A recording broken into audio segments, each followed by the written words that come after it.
Buenos días, señor presidente. Buenos días, gobernadores, secretarios, secretarias, general, almirante. Buenos días a todas y a todos. Diego Elías Cedillo, del Sistema Informativo del Tabasco, diario presente. Señor presidente, aprovechando la coyuntura precisamente de lo que comentaba mi compañero Miguel con respecto al evento masivo en el Zócalo el día sábado en conmemoración del aniversario de la expropiación petrolera, preguntarle, presidente, o más bien dicho, conocer su opinión al respecto de estas expresiones populares que siempre se han dado para contextualizar el ambiente ciudadano. ¿A qué voy con esto? En el meeting que hubo en el Zócalo, un grupo de personas quemó una imagen de la ministra Piña, expresando este desapego, esta mala imagen que tiene la sociedad mexicana con respecto al Poder Judicial. En este tenor, señor presidente, el ministro de la Corte, Arturo Saldívar, expresó su descontento al respecto, al igual que la doctora Beatriz Gutiérrez Müller. Condenaron estos actos por parte de la sociedad.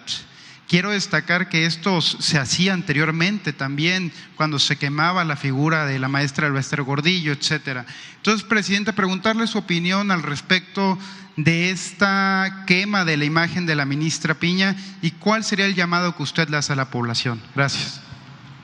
Bueno, que no debe de llevarse a cabo este tipo de actos, no es lo mejor. Creo que hay formas de protestar sin llegar a esos extremos, ¿no? Eso es lo que yo opino. ¿Mande? Sí, condeno esos actos. No hace falta.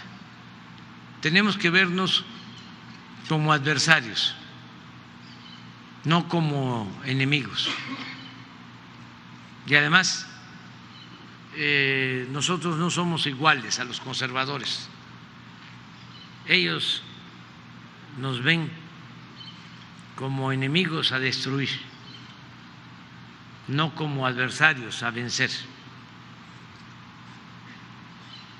Y nosotros no podemos actuar de la misma manera. Hay que ser respetuosos y este es un movimiento que ha sido, es y seguirá siendo pacífico y no odiar.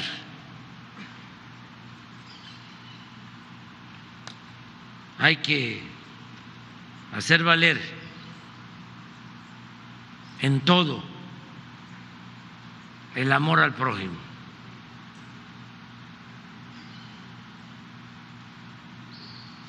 Son nuestros adversarios, pero no nuestros enemigos.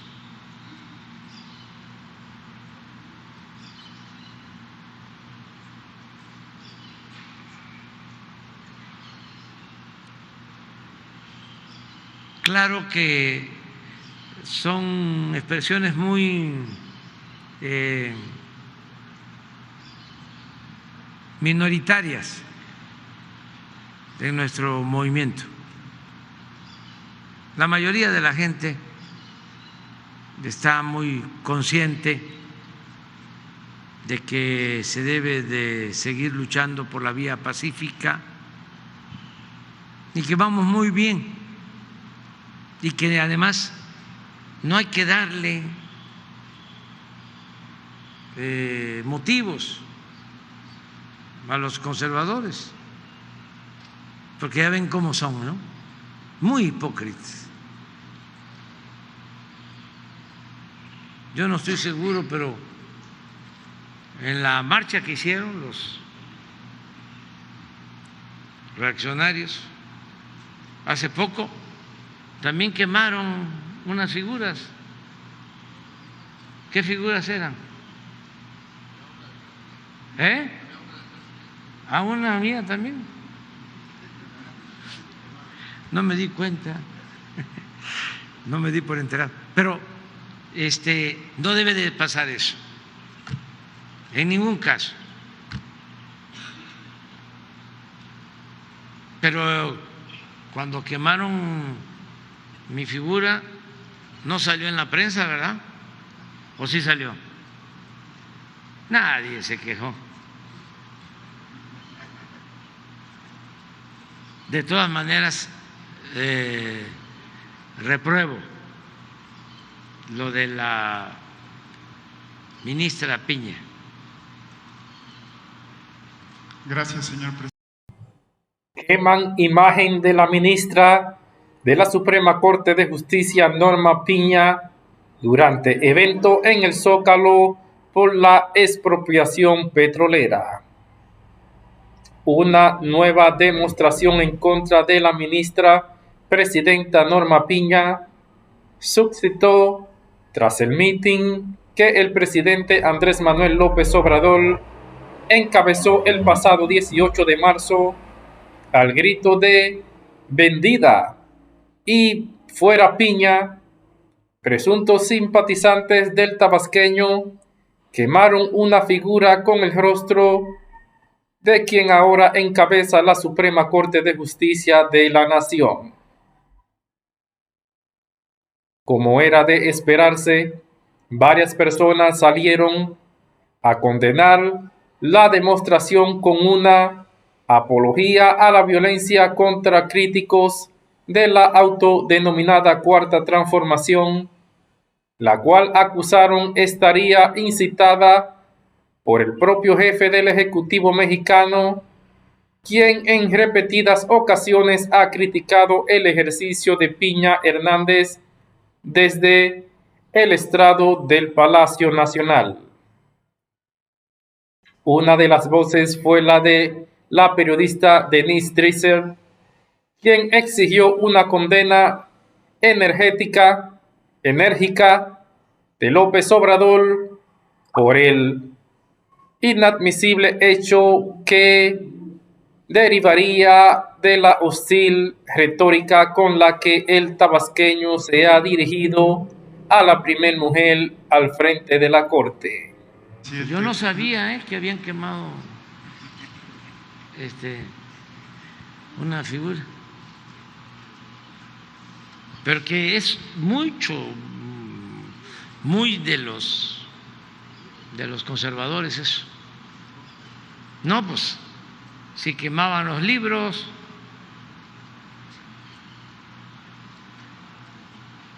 bueno,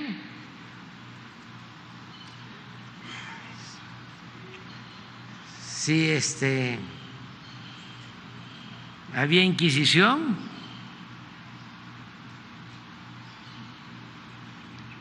pero eso no tiene nada que ver con el movimiento progresista. Cero de intolerancias.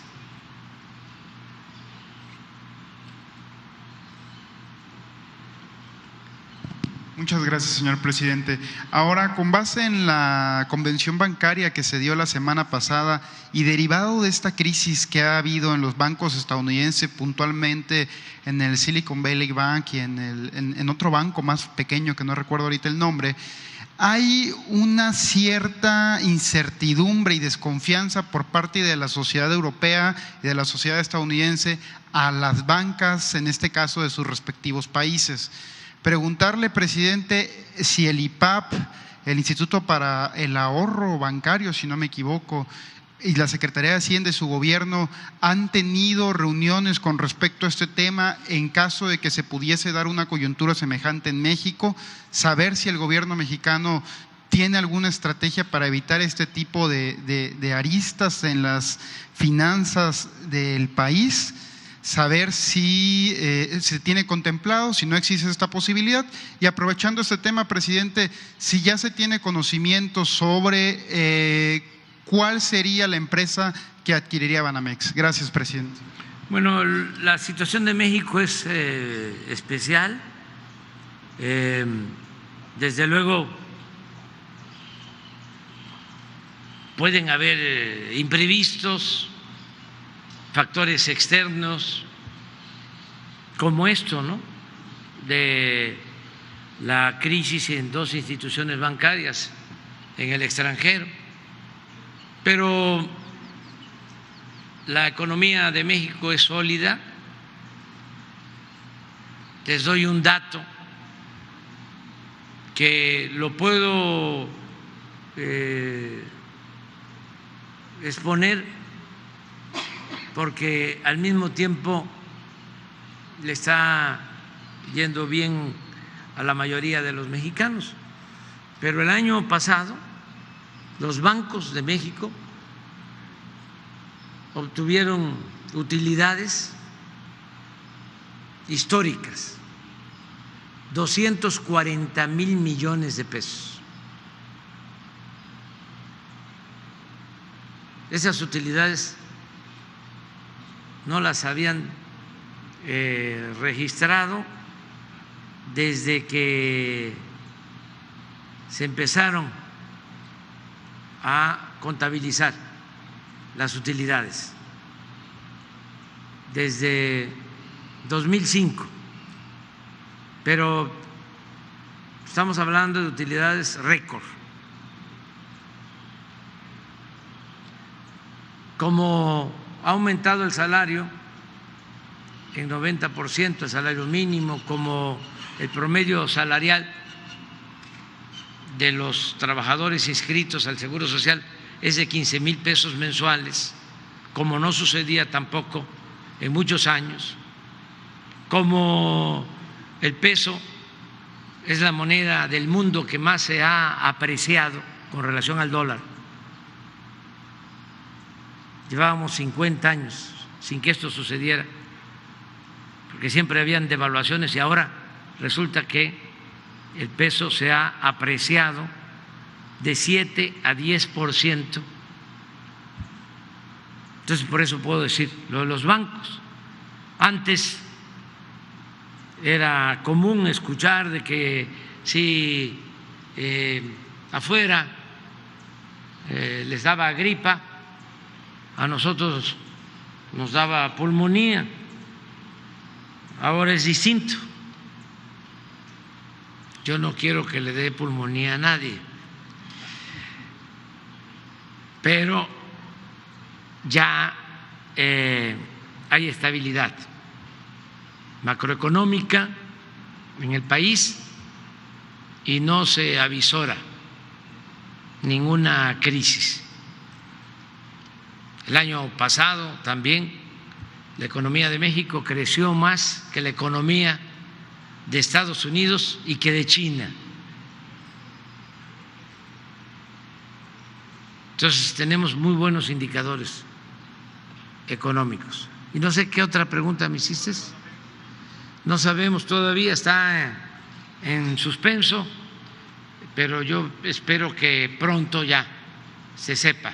¿Tiene algún favorito entre Becker y el otro Villarreal? No, ya nosotros fijamos las condiciones. Primero, que sean mexicanos. Segundo, que estén pagando sus impuestos, o sea, que no tengan deudas con el SAT. Tercero, que paguen el impuesto que va a implicar la compraventa de Banamex, que calculamos que pueden ser como 10, 12 mil millones de pesos, lo que no pagaron en la época de Fox. No pagaron ni un centavo, vendieron Banamex a Citigroup, tenían que haber pagado como 12 mil millones de pesos de impuestos, no pagaron nada, porque pues los que hicieron esa operación eran como los dueños de México. Ahora es distinto. Y el punto 4, es que el patrimonio cultural de Banamex se quede en nuestro país. Son las condiciones. Y en todos los casos hay el compromiso de que se va a cumplir.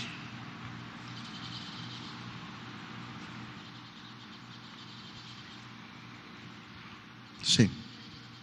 Buenos días, presidente. Eric Ordóñez, de Alerta Chiapas, para direccionar un poco la agenda local. Y a propósito de lo que usted comentaba, estamos ya todos entendidos de que conocen la situación de conectividad en el Estado, el problema del Internet. ¿Cómo funcionarán entonces los bancos del bienestar? En Alerta Chiapas publicamos justamente hace unos meses que de las 56 de las 210 sucursales proyectadas para el Estado, según confirma José Antonio Aguilar Castillejos, el delegado para programas del bienestar, pues no todas funcionan por el problema de la conectividad. Y tomando en cuenta que será el Banco Bienestar el principal dispersor de los apoyos de gobierno, ¿cómo se va a solventar esa falta de conectividad en Chiapas? Hoy la violencia verbal del presidente salta de la mañanera a las redes sociales, a las calles. Construye enemigos existenciales e incita permiso para agredirlos. Por su parte, el comunicador Víctor Trujillo lanzó una ácida analogía tras comparar el trato que recibieron las y los simpatizantes de la Cuarta Transformación, ilustrado por los asientos VIP que funcionarios del Gabinete Federal al frente de la explanada del Zócalo, con los que demostraron hacia críticos o no afines a ella, en este caso Norma Lucía Piña. Entre ellos se protegen, los demás a la hoguera. El legado de odio. Cabe recordar que el presidente Andrés Manuel López Obrador ha insistido en sus señalamientos por presunta corrupción dentro de la Suprema Corte. Sin embargo, su discurso se intensificó tras la llegada de Piña Hernández a la presidencia del tercer poder de la Unión, antes ejercido por Arturo Saldívar, a quien AMLO solía eximir de sus acusaciones, y recientemente reconoció por tener más vigilada la corte que Norma Piña.